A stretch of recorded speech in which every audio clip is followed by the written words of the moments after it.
I'm going to tell you something that every successful person has to do, including you. Believe it or not, every successful person in this world has jumped. I'm going to tell you what I mean by that. You are going to have to jump. You cannot just exist in this life.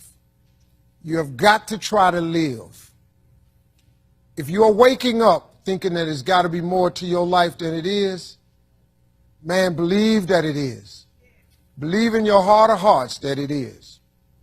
But to get to that life, you're going to have to jump. I'll tell you why I call it jumping. See, God, when he created all of us, he gave every last one of us a gift at birth. He never created a soul without endowing them with a gift. You just got to quit looking at gifts as running, jumping, singing, dancing. It's more than that. It's if you know how to network, if you can connect dots, if you draw, if you teach. Some of y'all fry chicken better than anybody else, bake pie. Some of you cut hair, color hair. Some people do grass. I got a partner, man, never wanted to go out with us because we stayed out too late. Come on, man, go out with now. I got to get up early, Mom, cutting Miss Johnson's grass. We kept laughing at this dude, cutting grass. How much they pay you? He got a landscaping company in Cleveland worth $4 million. Because all he do is cut grass. But he was gifted at it. I got a partner on a detail shop, make $800,000 a year detailing cars. He got 6 mobile trucks running around.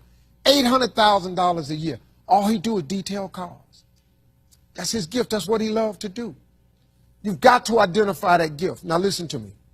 When you see people in life, when you're standing on the cliff of life and you see people soaring by, when you see people soaring, going to exotic places, you hear about them doing wonderful things. Maybe you look up the street and your neighbor just gets a car every year, every 2 years. You know, how is he doing that?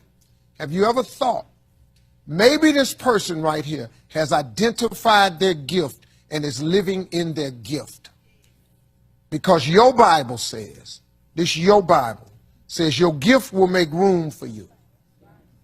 Your gift, not your education. You go get an education, that's nice.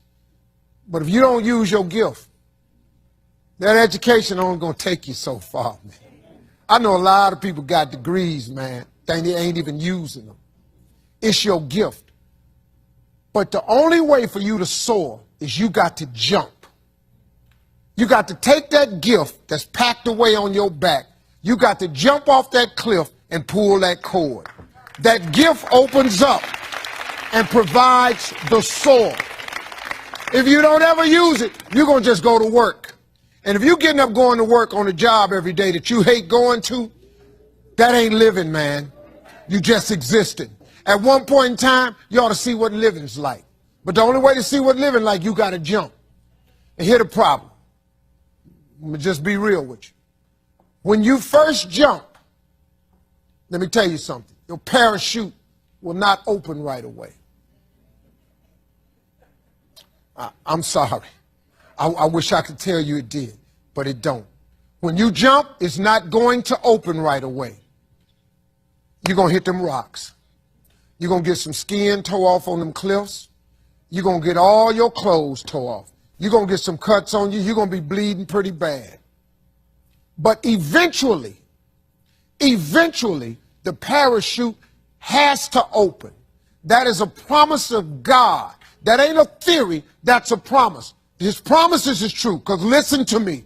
You cannot name one single thing God has not gotten you through. Name it. And if he ain't got you through it, he currently pulling you through it right now.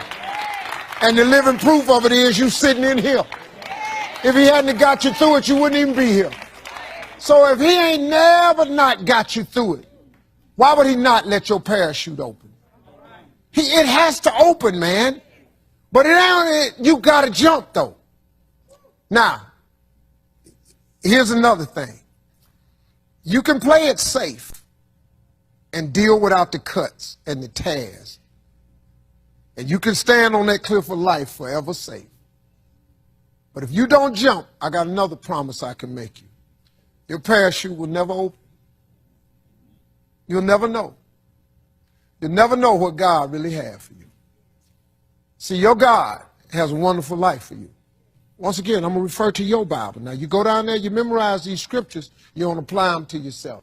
Your Bible says that he comes to give you life and give you life more abundantly. If I were you, I would jump. Because that's the only way to get to that abundant life. You got to jump, man. You got to take a chance. Now, when I get through talking, there are those of you who discuss this in the car. Well, I got bills, and I got bills.